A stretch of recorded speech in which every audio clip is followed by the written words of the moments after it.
Well, good evening. Thank you all for being here. My name is Bridget Ryan. I'm the president of the Alexander County Public Education Foundation and a member of the Board of Education. And I just want to thank you all for being here and supporting this event. Tonight's event is an annual fundraising event to help provide funds to the Education Foundation. The foundation was chartered in 2009 with a mission to provide resources and support to the Alexander County schools to develop students with broadened life skills and educators with an increased passion, thereby enhancing and enriching the future of the community. I'd like to start by introducing a few boards tonight that make this event possible. First, the Alexander County Board of Education. If you'll please stand when I call your name. Chairman Ramey Robinson, Vice Chair Rob Arguelles, Scott Bowman, Josh Dagenhart, Anthony McLean, and Matthew Reese. Thank you for being here tonight.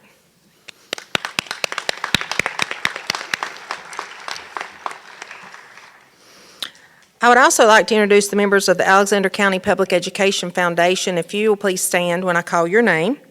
We have Vice President Misty Oxentine, Treasurer Dennis Smart, Secretary Dana Benfield, Phil Eichard, Matt Cooksey, Ramey Robinson represents the Board of Education, and Superintendent, Dr. Jennifer Hefner.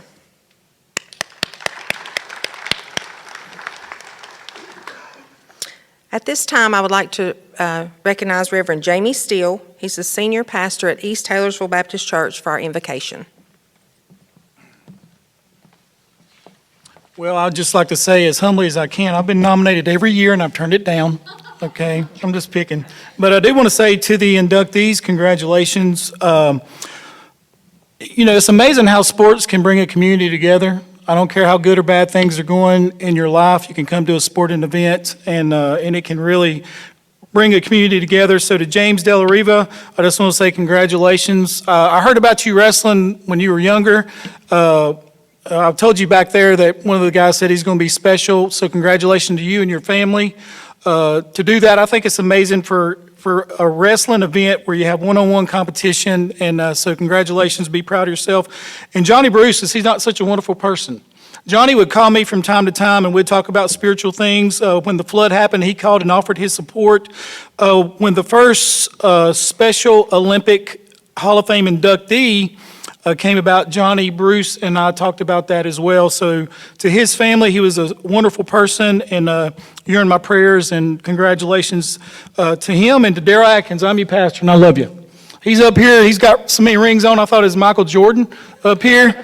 And his wife Sharon is the music minister at our church, and I love Daryl. I enjoyed going to watch him coach our girls softball team. And I was here in 1988 when Monty Sherrill came as kind of an interim coach, right? And we all know how well Monty did with the softball team. But after Daryl won that year, I looked at him and said, "Monty who?" I can't even remember that guy's name, but I'm just picking. But I'm so happy for you, Daryl, and congratulations on your success. But let me pray for us. Father, as we come to you in prayer, I want to thank you, Lord, for this opportunity to hear from Lord, our Hall of Fame inductees. And Lord, I just want to thank you for how you've, Lord, allowed us to have sports in this community, in this county. Lord, it's just brought so many people together. Lord, I can just remember being on a team. And Lord, I think just about every teammate I had in every sport I remember. And Lord, I'm still very close friends to many of them. And so Lord, we just want to thank you for that. Thank you for our small community, that when, Lord, things go good or bad, Lord, we can always come to a sporting event and, Lord, be united together. And Father, I just want to thank you for Jesus, for his life, death, and resurrection, make salvation possible, and pray that you be glorified in all that's said and done tonight. In his name I pray. Amen. Thank you.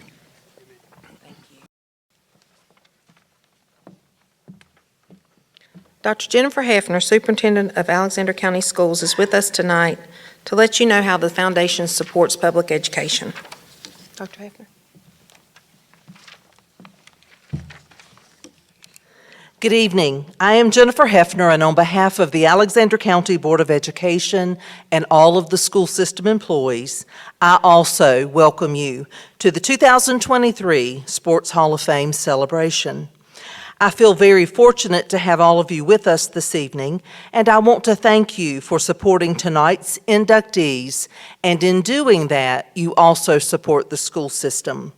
Your attendance and participation in this evening's event supports teachers throughout this school district. As I'm sure you know, great teachers are always looking for new ways to expand their instruction and engage their students. Innovative teaching is important, but it can also be very expensive, and oftentimes teachers find themselves using their personal finances to support their teaching efforts. Luckily, through the Alexander County Public Education Foundation, funding is made available for a variety of educational initiatives. Grants are made available each year to teachers who want to help their students and expand their instructional practices. These teaching grants can fund professional development, classroom enrichment, school supplies, field trips, and almost anything else that goes to the bettering of the quality of the education. During the November Board of Education meeting, 21 educational grants were awarded. And by the way, that was an all-time high for one round of grants. These grants varied in focus from ceramic supplies and materials needed to dissect frogs to funding FFA uniforms and Blue Yeti microphones. Again, these grants have only been made possible through the Public Education Foundation and support of individuals just like you. I cannot express the gratitude I feel this evening. The opportunities offered through the Education Foundation's teacher grants have truly impacted learning and instruction in Alexander County. I thank all of you.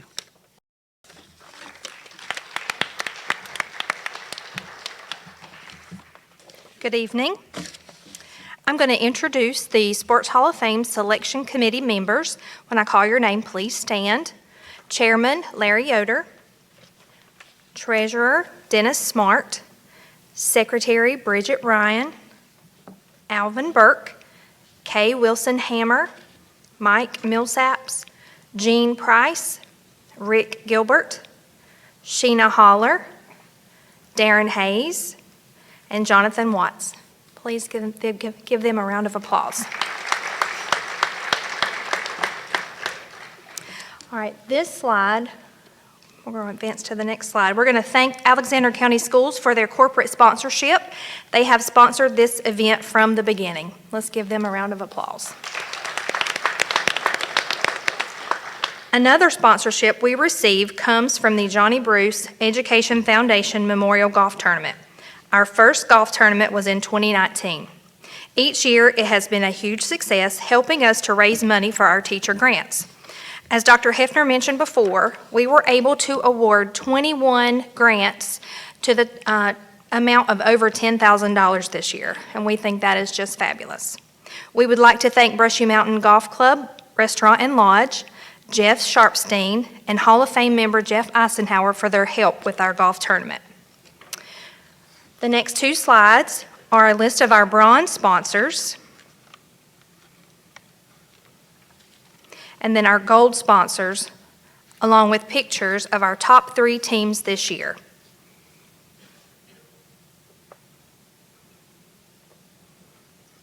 Thank you to all the teams and whole sponsors who made our golf tournament a success. Round of applause. It is my pleasure to introduce the chairman of the Sports Hall of Fame Selection Committee, a member of the Alexander Board of Commissioners, and longtime supporter of Alexander County Schools, Larry Yoder. Thank you. Good evening and welcome. What a pleasure it is to be here tonight to induct these 3 men who have made tremendous contributions to Alexander Central and brought attention to Alexander County. And for that, we thank you. And I'm only going to say a couple of words because Bridget's told me to keep it short. But I do want to say one thing, is that the coach that's going to be inducted tonight has done a lot of things, supported a lot of kids. Our wrestler, the first one in the history of Alexander Central to bring home a state championship. Unbelievable. I never did wrestle because I couldn't figure out how to pin somebody down. John Bruce. John Bruce has been a major supporter of Alexander County Schools and of this Hall of Fame. If you knew John, you knew if he wanted money, he'd walk up and say, give me 100. And you'd say, what for? Oh, it doesn't make any difference. We're going to do it for the Hall of Fame. Give me 100. It didn't bother him a bit. He raised money and supported the Hall of Fame. And to him and the other two inductees tonight, I want to say congratulations and thank you for your contribution to Alexander County and the Alexander County school system.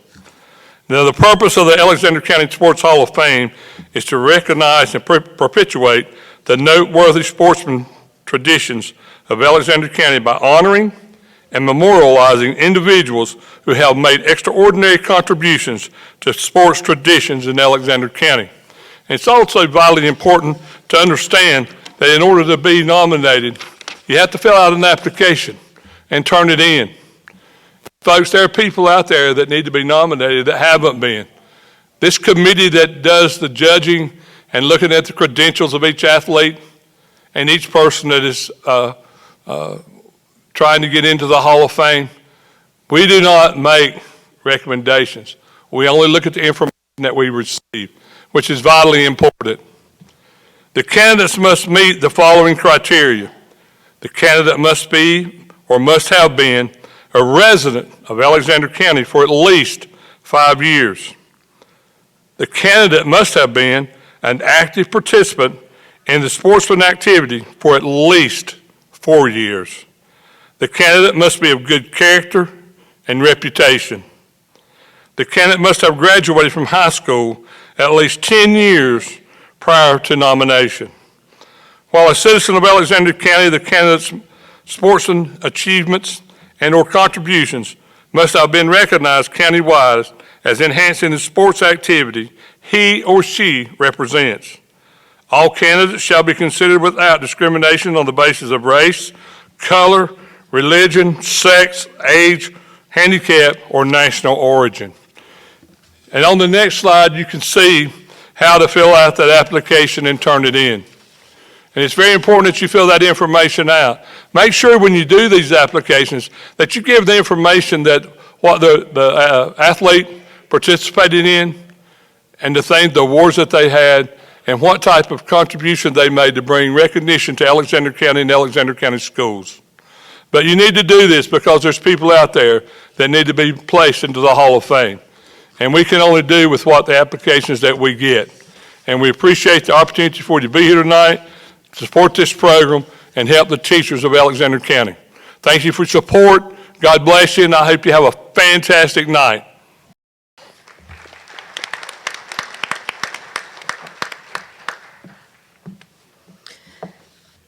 The next couple slides show the members of the Hall of Fame. And if you are a member of the Hall of Fame, or if you're a family member here representing, or a family of a member of the Hall of Fame, if you'll please stand, we would just like to welcome you and thank you for being here.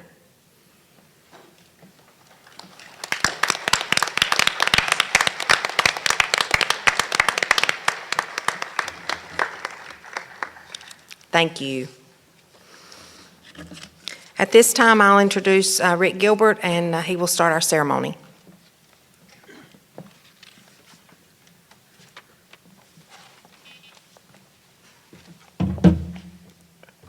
Good evening, everybody. We're not to Thanksgiving yet, but I've already made a New Year's resolution. Beginning in 2024, I'm going to believe everything I read on social media. So some of you are in a lot of trouble. This is a special night. We've been doing this for a number of years, and it's special because it's us. We recognize people, our friends, our family members, our neighbors, because I think we're all neighbors, And we recognize them for excellence in athletics, and I love athletics, but the three people we're going to induct tonight, they're a lot more than what they did athletically. I think you have to be. Not necessarily on the professional level because we see the good and the bad, but in the local communities, I think, especially those that stay in the community, there are a lot more. You learn a lot about them.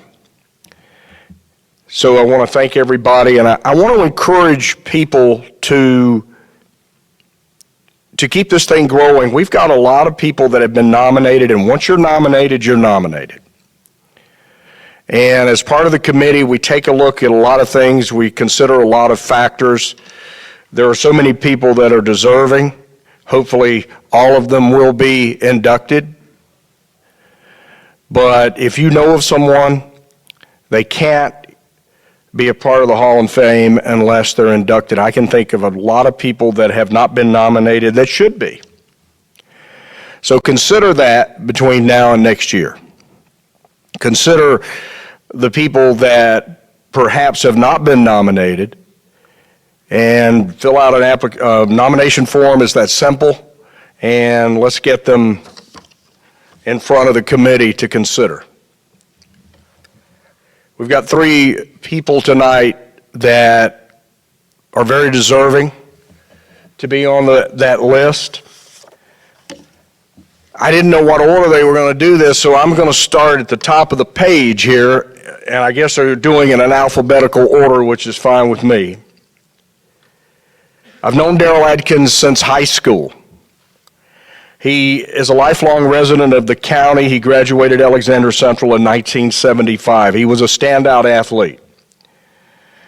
He played football, he played basketball, he played baseball, and he was great in all.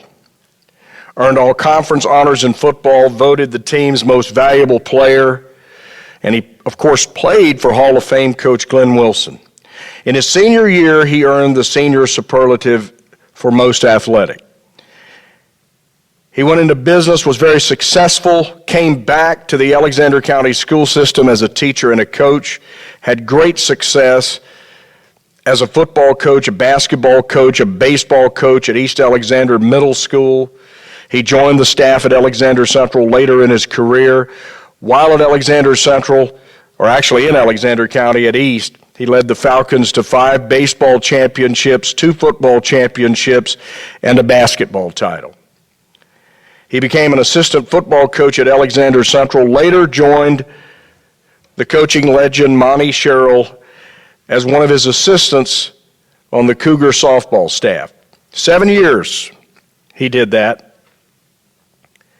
During those 7 years, the Lady Cougars won 4 state championships. When Monty left for Pfeiffer, Darrell became the head coach of the softball program. That was a daunting task. I was frankly surprised that he took it. And when we have our conversation with him, I'm going to tell you why I was surprised he took it. In 3 seasons, he led the Lady Cougars to a 79-14 record, and that included a couple conference titles and the 10th state championship in the program's history in 2018. He retired from coaching and teaching. Darrell and his wife Sharon live in the Hidnite community. They have 3 children, Lindsay, Jordan, and Jamie. Ladies and gentlemen, Darrell Adkins.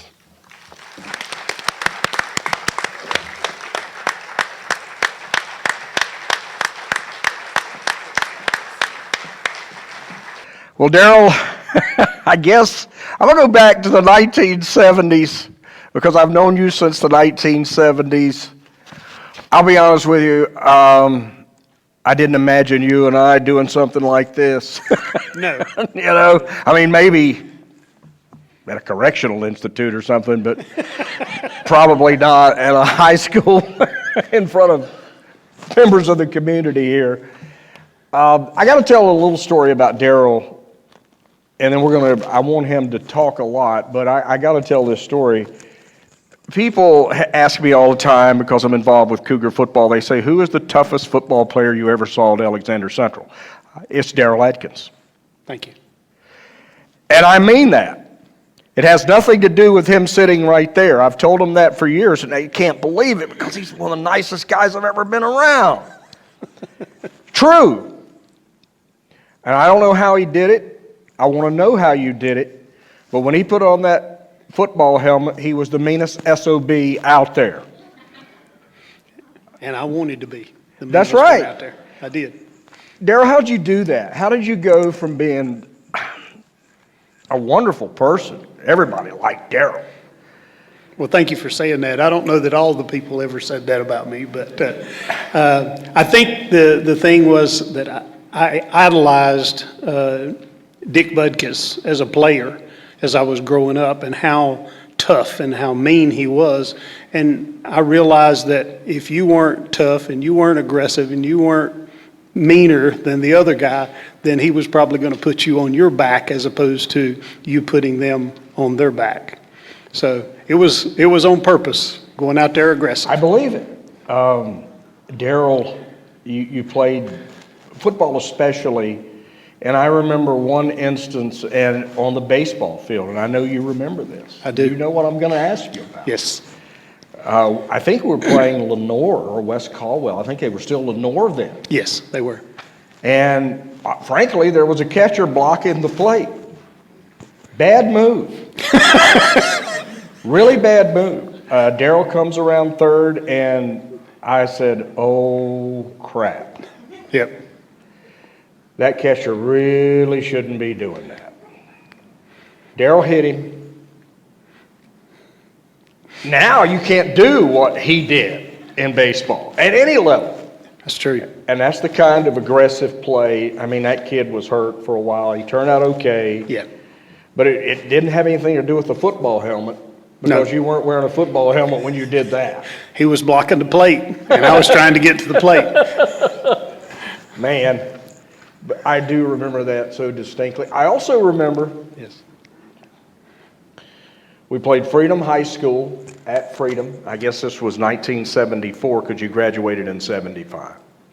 It was the first game at Freedom's football stadium. Yes, they just consolidated. Very first one. We beat them 2-0.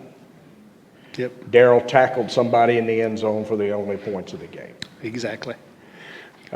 People think you're talking about baseball when you hear a 2-0 score, but That's right. that was a football score. That's 2-0, 2-0. You went into business. How many years did you do what you did? I mean, you were in and out of the area for a while. Tell Yes. us a little bit about that part of your life. Well, after graduating from Appalachian State University in 1980, I got a job with a company called Sperry Corporation and got into the computer business. They sent me off to school for another year of training in their products, and then I was, I guess, a full-time employee, marketing person in the computer business for about 16 years. Enjoyed a lot of success in Charlotte. But that was one of those, we had our first child, Jordan, and it was spending way too much time working and not enough time at home. And at that point, we... So you decided to go into coaching. That really stepped up the family time. Yeah, well, luckily, my son did play a lot of sports, and he got me ingrained back in that. So there was a lot of travel ball and school ball with him, a part of that, too. So you come back and you go into the school system and you teach and you coach and you change some young people's lives. You were at East, came back to Alexander Central, worked with the football team, and I remember you got hooked up with Monty. Did Monty come to you, or did you kind of fall into that? Well, I got a little story about Monty. Monty, I guess, was, and this is years before he got into coaching and teaching here at the high school, but Monty was a Little League baseball player. And he and Wes Deal actually played baseball, 12 and under team. And it was an all-star team, and they were playing in the county and won the state championship. Well, while they were playing one of those games, Monty threw a pitch inside, tried to hit the batter. And I called timeout and went out there and talked to him, and I said, we're not going to have this. And he said he always remembered that conversation in the middle of the ball game that, you're not going to hit another player. But I ended up coming back to Alexander County. The first thing I did coaching at East was attend Monty's softball practice at the high school. There, they were actually practicing at J.C. Park. And I went over and I spent a couple days watching his organization to practice and the things he did and what he accomplished. And I designed basically my practices were the blueprint that he gave me. There's a lot of people across the state of North Carolina that did the same thing. Exactly. And he always allowed people to come to his practices and watch, and a lot of coaches did. Yeah, they did. And he ran a good practice, and he had a very positive influence on, I guess, that part of the organization and management of the practice itself. So you became assistant, Yes. and I never will forget, Monty left, and Daryl took it. And I remember I interviewed you on the radio. And I said, Daryl, why? You remember what you told me? I do. What did you say? I said, you don't want to be the coach that gets the job after a legend leaves. You want to be the guy after they fail. And You replaced the guy who replaced the guy. yeah. And so I was a little leery and hesitant, stepping in directly behind Monty, but felt like we had a good group of girls and a good group of coaches, and all the assistant coaches agreed to stay if I took over as head coach, and that made my decision much easier when I talked to them, and everybody assured me that they wanted to be a part of my staff. Well, it worked out. It did. 2018. Fantastic year. Yeah, it was incredible. I mean, this is not a knock on any girl that played on that team. And in my mind, it is the ultimate compliment. That was not the most talented team we've ever had. Yes, I agree. And you and I talked during the course of the year, and you weren't even the best team in your conference. South Caldwell, couldn't beat them. Yeah. Right? I think we won the first game that we played them, and then they beat us the next two. Right. So we were on a little bit of the short end there. Yeah. Yeah. And I kept saying you kept winning close games and winning close games and winning close games, and I said, Daryl, this team's been sprinkled with magic dust. Yeah. Had a lot of heart. He did. And those girls, we had a tremendous senior class there with Julie Gast, Alexis Walter, Kelsey DeJarnette, and Chesney Millsaps. Chesney Millsaps as a pitcher, pitched every pitch of every inning. Yes. And we had no second pitcher. I mean, she was the only pitcher that we had on that team. So if she'd have went down, we would have, probably had to fold. Well, it was magic. They won the state championship in Greensboro. We broadcasted on the radio. I remember we had a hellish thunderstorm on Friday night. Yes. I mean, one that takes out, and we're in Greensboro, so it took out power to like 100,000 people. Yeah. It was awful. It was. And we had to come back and finish on Saturday morning. We eke it out, and then we play again. And in the middle of that game, we have another storm delay, right? Exactly. And we somehow win it. Well, it's, I think, again, we were prepared for whatever came about. That senior leadership that we had there was a tremendous group of girls. They performed at a very high level. They carried us through, and we were solid at every position with the underclassmen. But the underclassmen listened to, followed the direction of that senior group, and they were a tremendous, hard-working group. It was a special group. It was. And then you decided, I'm going to retire. And I thought, Daryl's a smart guy. I've always considered him to be a smart guy. Thank you. What a better time! You win a state championship. I I'm going to ride off into the sunset. Well, and actually, I had decided that I was going to retire, and I thought Monty was staying and didn't realize he was looking at and considering leaving and going to Pfeiffer. And so I actually retired at the end of 2015 as an assistant coach. And when he announced that he was going to be leaving, he came to me and said, I don't want to leave this to anybody else except you. He trusted me with the program, and I felt really, privileged that he would ask me to do that, and went through the interview process with Doug Roney, and things worked out.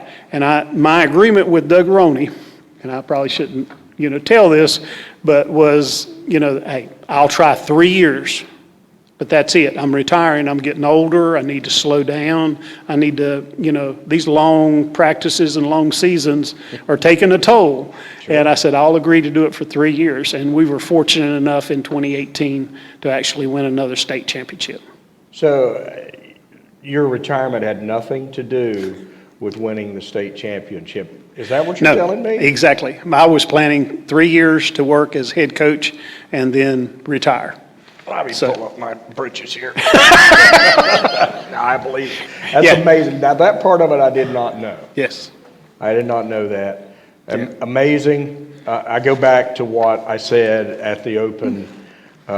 Intensity, aggressive. That's the way you were athletically.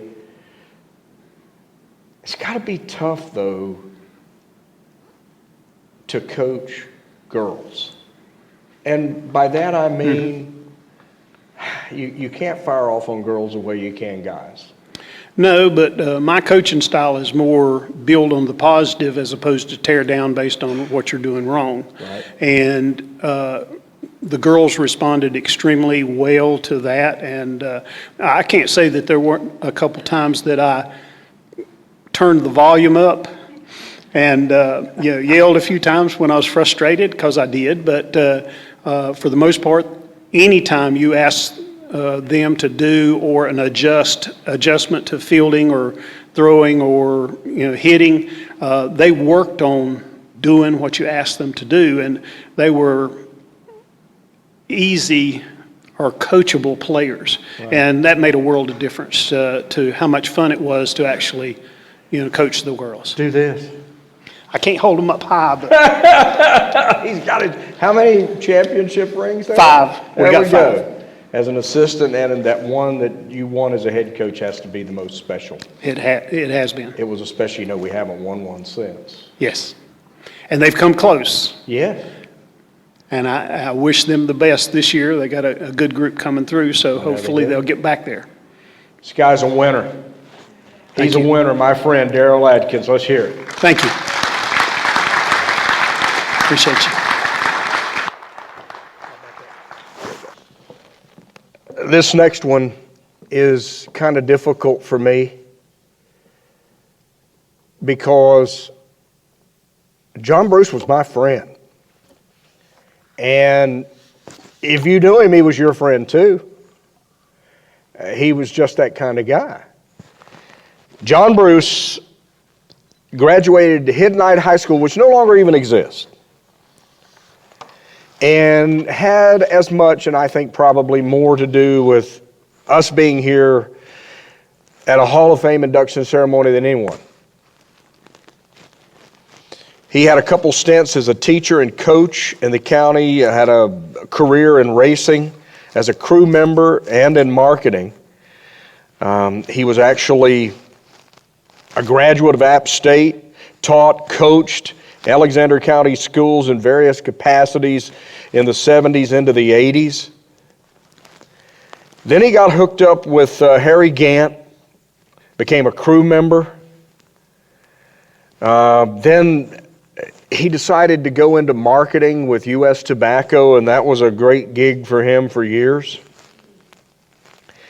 He came back to Alexander County, returned to the classroom in 2003, joined the staff at West Alexander Middle School as a teacher and coach. For years, he was a substitute. I'd come out here, and there he was.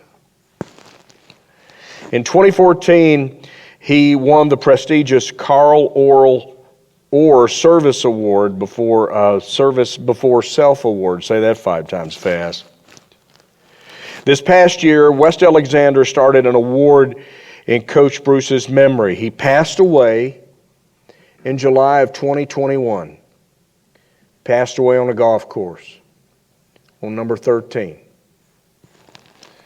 He is survived by his lovely wife Greta and his daughters Lily, Ann, and Corey, accepting the honor for John Bruce, his wife Greta.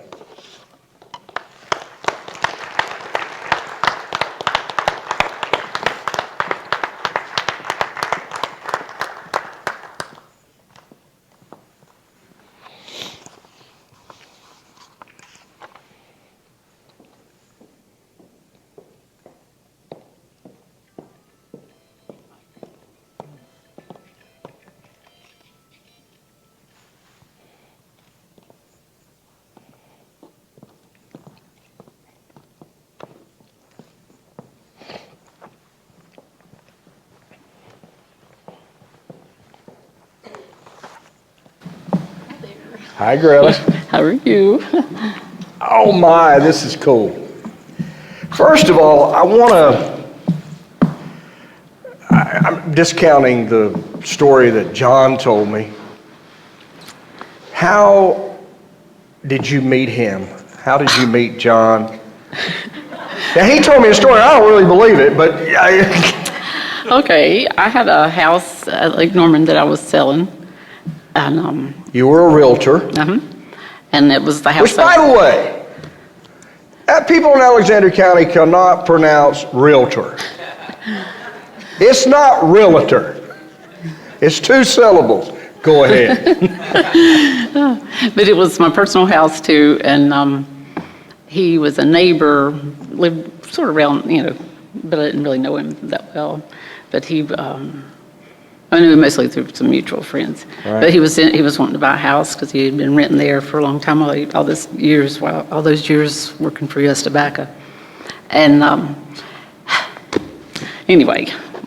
He charmed you? Oh, well, yeah, he charmed me.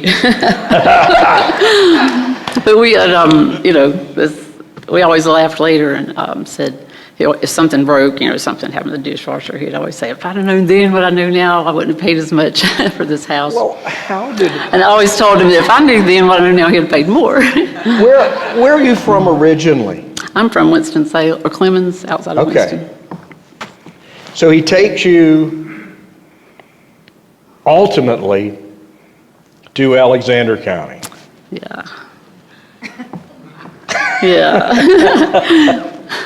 All good. Go ahead and say what you mean. Yeah. Well, it was funny. We were planning to maybe build another house at Lake Norman, and we're in that area, and we'd looked and found land or anything that we liked, and then somehow, I guess it was at somewhere where Harry was getting an award for something, and we were talking with them, and it came up. Harry had some land that would work out fine, and both of us had never brought that up because we didn't think the other one would have been interested. And so it was like, So oh there my you go. gosh, so there. You here we end are. up- That's how we, You so it was a ended good up- thing, both of us. I have a lot of great memories of John, and many people do. I'd be doing a football game on the radio, and I knew before the night was over, he was going to come into the press box. But while I was doing the game, he was going to come up behind me and nudge me. That was John. What was life like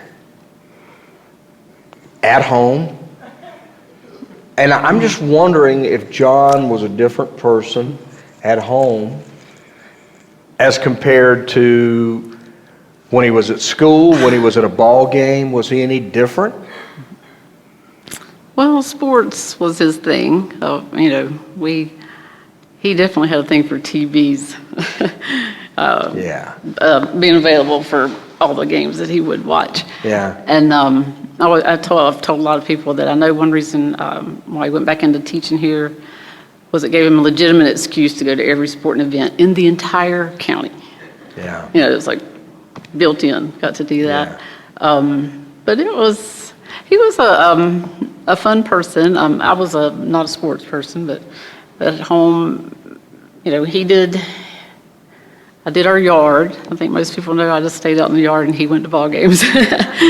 But, and it worked well for us both. But he was different in ways that a lot of people wouldn't expect, because I think a lot of people always thought that he was gruff. Really? Yeah, he has a very stern look. And when I was subbing, you know, a lot of times kids would say, you know, like, oh, why is he so mean? I'm like, what'd you do? Yeah. But I would tell them that he would have been the best, you know, person on their side if they ever needed somebody on their side in the Right. school system. He would be there till the end if they were right. And so they needed to, and I told them that he was afraid of me. Well, he told me that. He and I had a lot of conversations. I would be, you know, I work part-time at the golf course, and he would come out and just sit in the shop. And he and I would have conversations, deep, philosophical conversations. And he was just always so interesting to me. What did you guys enjoy doing together? Did you have things that you We had our enjoyed doing girls. together? No, not really, other than, you know, Vince, I like to go to, you know, a lot of this, you know, this part that he worked on. I really enjoyed that. But, you know, the sports wasn't so much a thing. But before we moved here and he became so involved with that part, with sports, you know, I traveled with him. I enjoyed the racing. And of course, we were at Lake Norman, got to enjoy the lake. We did that a lot and cooked out. I mean, that was our favorite thing, was meals. Right. Really enjoyed big cookouts. What was your take on his dipping tobacco? I'm just wondering, how did you stand on that? You know, well, it built our house. But, so it made it really hard to argue. I mean, like, you can say don't, but it's like, you know, and that was how he would put it, you know, to people. And I guess, you know, but he was one of those people, I don't understand, but he wasn't a messy dipper. You know. No, he wasn't. I mean, you didn't know a lot of times that he was doing it, so that made it a bearable thing too. But it's still a vile, deplorable, disgusting habit. Unhealthy, yeah. And then for him to teach drug and alcohol awareness was I got great. you. I got you. I've said many times that, you know, John was the ultimate fundraiser. And I last year after he passed, and I made the comment that, you know, John was one of these people that would bring you your checkbook and say, sign this, will you? Yeah. And I'd do it. I mean, he worked so tirelessly with the golf tournament and with the Hall of Fame and whatever he was involved in. And people just had a hard time saying no.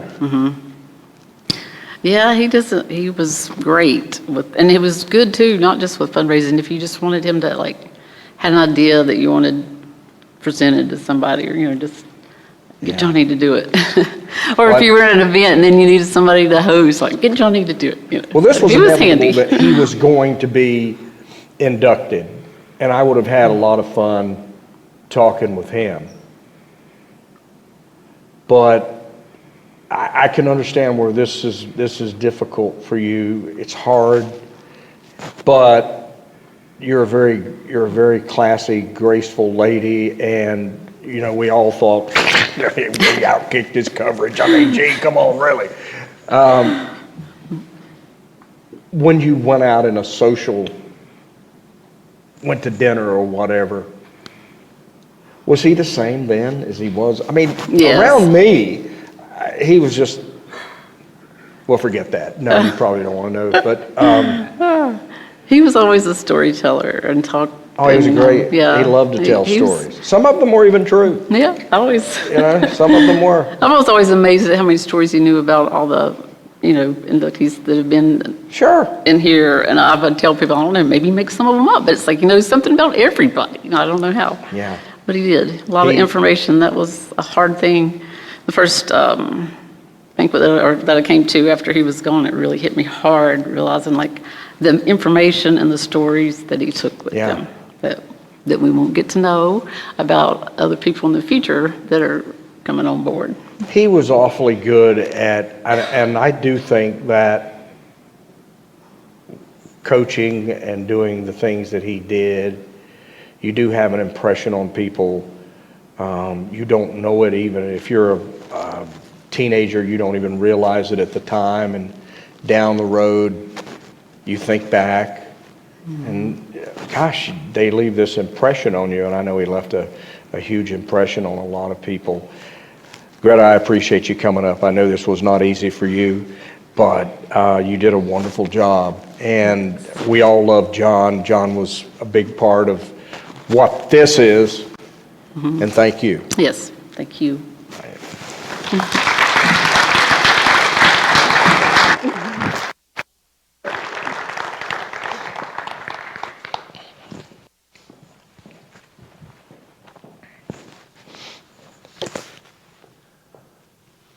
Wrestling.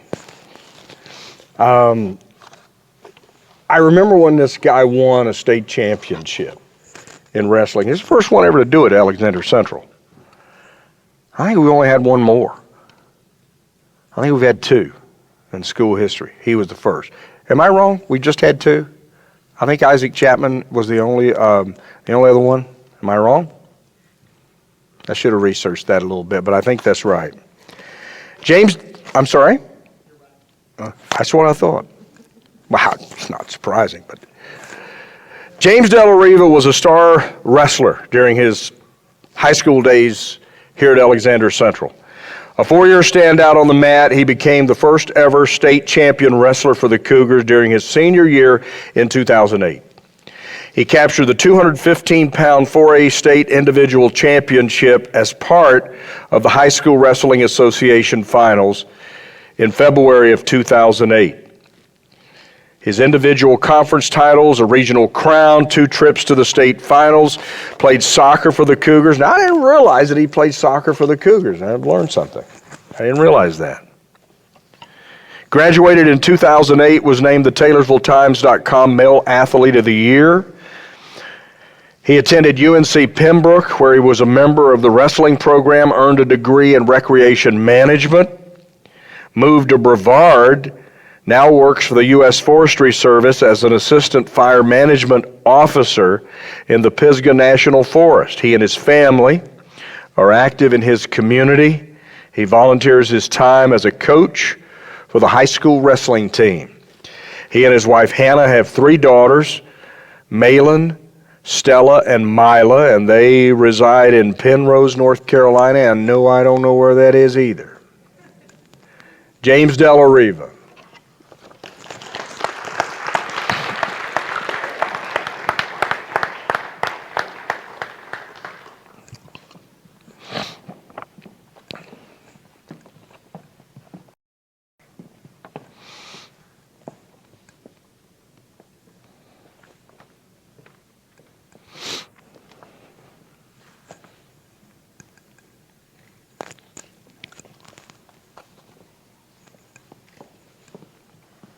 Oh, God almighty. Well, I was... I'm concussed. You know, buddy. That was pretty exciting. No. I'm okay. Oh, man. James. 215, right? That was your class, your weight class in wrestling? Pretty close to that now. How old are you now? I'm 34. You're 34.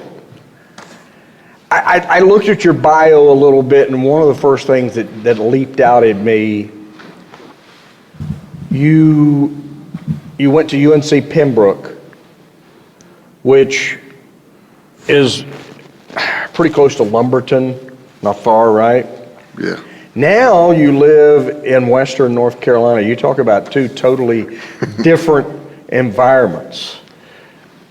Completely. UNC Pembroke and the Pisgah National Forest. Wow. Big difference. It is. Yeah. Be honest with me. I know you have to be disciplined and you use your skills and your abilities on the mat. I understand that. But did you ever just want to beat the crap out of somebody? Well, I did. I love it. I love it. I mean, did you ever get where you lost your discipline? You got emotional. Maybe they did something and you just wanted to get them really bad? Yes, but probably more with myself, probably. Really? Yeah. Like the time I didn't qualify for states, or I didn't win that regional championship. Usually it was something I lacked or something I was not disciplined in that I fell short on. So the times I was the most emotional, probably the hardest on anybody, was probably myself. And that's probably where the most growth come from. People that are great at something, typically that's the way it is. And that was probably the hardest battle too. Yeah. Why wrestling? Is that something what enticed you to go to the mat? It was middle school. I went to East. I didn't even know wrestling existed. And then there's a sign up for wrestling. Right. And I remember my dad, he had wrestled a while back, and I was like, well, maybe I'll try it. And that's kind of where it started. Didn't know what I was getting into. Yeah. But that was the start of it. I remember when I was in high school, some of the wrestlers had to do just manic things to make weight. To be, what's the window now? Did you have a lot of trouble doing the 215? Could you keep it pretty close? Well, I wrestled 189 and 215. So I made weight at 189, but could always bump up to 215. Right. Typically, that was a maneuver that was decided for the benefit of the team. So I made weight at 189. It was, I mean, I would say it was hard because I wanted to eat, but there was guys that had to do it. Oh, yeah. It was a far tighter situation for them. You know, wrestling is probably the most rigorous sport there is. I mean, there's just so much discipline involved in it and technique. Has someone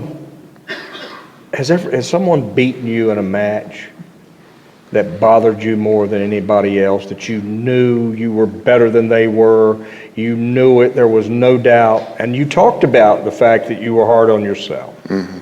Talk a little bit about losing one that you knew there's no way you should have ever lost. There was one, it was my junior year, regional finals, I lost that match.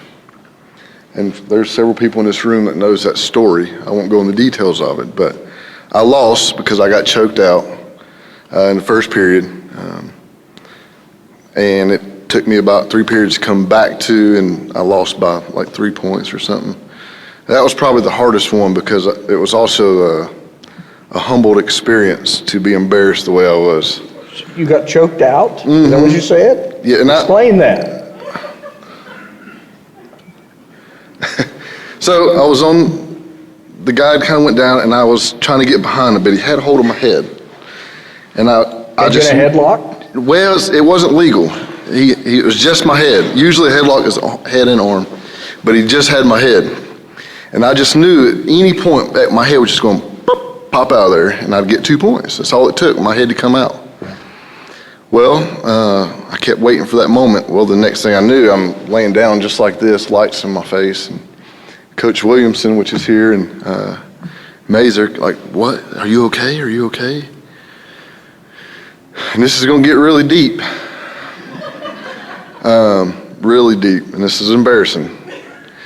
But in the mix of me passing out and laying there, I had used the bathroom on myself. And that was... Who among us has not done that? And that was, remind you, the first period. I still had to wrestle 2 more periods with my singlet. Something was in my singlet. That's unbelievable. It was unbelievable and embarrassing, and I had to do it, and I still have a video somewhere. I'll be honest with you, if I was wrestling, I'd have said, "I like that, it's okay." So that was the one event that I remember that still impacts me because people still bring it up and say, "Hey, tell them that story about that time." That's great, yeah. Now you are, correct me if I'm wrong, you're a forest ranger with the Yes, State Forestry Service, correct? Or no? U.S. Forest Service. U.S. Forestry Service. Yeah, I'm Assistant Fire Management Officer. I've been there for over 10 years, since college, and just worked my way up and, yeah, fight wildfire. Pisgah National Forest. That's right. Beautiful. It is. It's amazing. Do you have people in the Pisgah National Forest that aren't real bright, like some of the people around here and decide they're going to go ahead and burn even though we're in a burn ban? Yeah, oh, yeah. Yeah, Kind of what I thought. yeah, Well, it makes me feel better that we're not exclusive. that's right. Yeah, it's not just here, it's everywhere. Okay, what do you do as a U.S. Forest Service ranger on a typical day when there's no fire? What do you do? Well, usually we're a national resource, so federally, we can provide that resource and assistance anywhere in the country. So if it's not fire here, there's usually a season elsewhere, like out west, California, Northwest, Southwest. So we provide that service everywhere in the country usually. Where is Penrose? Penrose it's just a small community. It's probably like saying Stony Point or something. It is in between Hendersonville and Brevard. Okay. If some of you have ever been to DuPont State Forest, it's right there. Okay. Yep. How you end up with 3 doors? That's kind of weird. I've been blessed for sure. Yeah? Yeah. I saw in your bio where you're working with high school wrestlers. Yeah, so since I graduated college, we went straight there. We didn't really know, I knew did an internship with the Forest Service, and we went there, and luckily I knew someone that wrestled in college that went to Brevard, or was from Brevard, and I just jumped in, and since then I've just been helping out. And At Brevard High School? yes, sir, and giving back to, the sport. That's great. Yeah. Do you like working with the kids? Yeah, I've done it since, when we were here, since we were in high school, myself and Blake and my brother and a few others, we helped start the club, that Team Atlas. Right. And that's how we started. It was up to us to teach the young ones, which, a lot of folks mentioned a lot of their names. They started then, and I think that was when it kind of started, and it developed my teaching abilities to kind of coach. What's it like to work with Josh Williamson? Josh, it's weird to say Josh. I still call him Coach Williamson, but it means a lot to me. I think because of him and Coach Mays and this whole community, there's plenty of people in the stands there that has played a pretty big impact, and it's all important to me. Yeah. State championship, when you won it, do you remember something specific about the match that kind of stood out? What was the circumstance? How did you pin him, or did you? No, it was a pretty close match. I think we were tied up until the end of the third period, the very end of the match. And he was a big boy. I think I weighed at 190, and I was wrestling up to 215. And he was every bit of 215, if not a little bit more by then. And it was close. He was strong. I was tired. And he'd done something stupid, and I just took advantage of it. And with about 10 seconds left, I got a takedown. And he started rolling around, and I just let him up with about 2 seconds left. In my mind, at that point, it was like, all I had to do was defend him for 2 seconds. But in that moment, it was like, I think I just done this. Because time's so slow, even though you're in it. Oh, yeah. I mean, it's probably like many of the athletes know, like in that moment. Oh, you think about, a couple minutes. It's an eternity. Oh, yeah. It's a long time. Yeah. It was unreal. I was thinking the other day, those weird, stupid coaching techniques that I experienced in my youth, like write down on a card, what's the goal, what's the dream, what do you want to do, where do you see yourself in 4 years? Yeah. We all done that kind of stuff, Sure. and I remember one time, like the dreams win a state title, like whatever, that ain't real. Like I'm not going to do that. And it was like, in that moment, right before that whistle blew, it's like, it's real now. At what point did you feel like, I can do this, I'm pretty good at this? Well, it was I'm definitely pretty that good- moment. I'm pretty good at this. When did you realize that? Truly in the sport, it was probably my junior year. I competed throughout the whole year. And there was a turn in the page that it was confidence. And really for most athletes in high school, it's just a matter of developing confidence to know that you're no different than the other kid across the line or on the other end of the field. Like, there's no difference. It's just a matter of, do you believe you can do it? Are you confident enough? Do you have the backbone of the sport to do it? And it was probably about that junior year, but for sure after I won a state championship, that was definitely a building block. If there's something you could do over in your athletic career, can you think of anything? Other than not messing yourself, soiling yourself, that kind of. That's definitely one of them.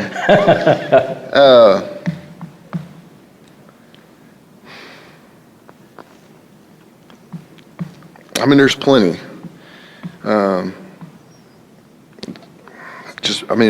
I don't think from an athletic standpoint, but maybe just as an individual, just being a better person probably. Man, it's an honor. I remember in PE, they made us wrestle. How long ago was that? It's a long time ago. We didn't even have a mat. Yeah. We did it on the grass. I hear those stories like, you meet these guys, oh, I remember I wrestled in PE. And I really think that they wanted me to lose because they put me in with this guy who's a whole lot bigger than me. And of course he beat me because he was so much bigger. I weighed like 130 pounds, believe it or not. So it's tough. It's a tough sport. And you mentioned something. Tired. How physically beat do you get during a match? It's bad. It's just, you want to lay down. You want to just stop. Right. And if you don't feel that, then you weren't obviously doing what you need to do or, giving it your all. But there's times where you can't breathe. You have no strength. But something carries you through it, right? Right. Because you're still there, you're still present, you're not dead. But it gets you through it. And it's all mental. It's a mental game. I know football players, football coaches will tell you that one of the best things a football player can do is wrestle. Their strength, their quickness, it builds it. It is the ultimate, absolute, dedicated sport. They say that wrestlers are crazy. I guess they are. Yeah. Well, nobody can ever be the first again. That's unique. You were the first state champion at Alexander Central High School. James Delariva. Thank you, buddy. Thank you.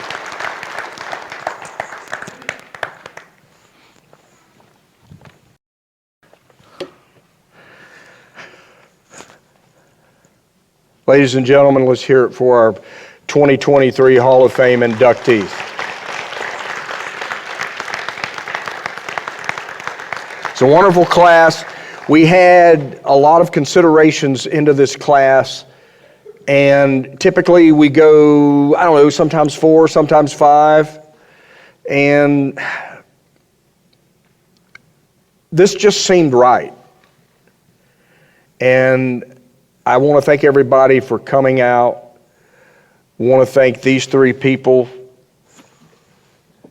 again If you know of someone, and there are plenty of people that are deserving of this honor and want this thing to continue to grow because it's such a good cause.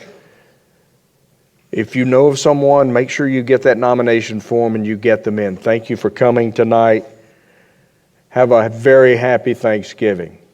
And don't forget, I am going to remember everything I read on social media beginning in January. Have a great night. Wait just a minute. Wait just a minute.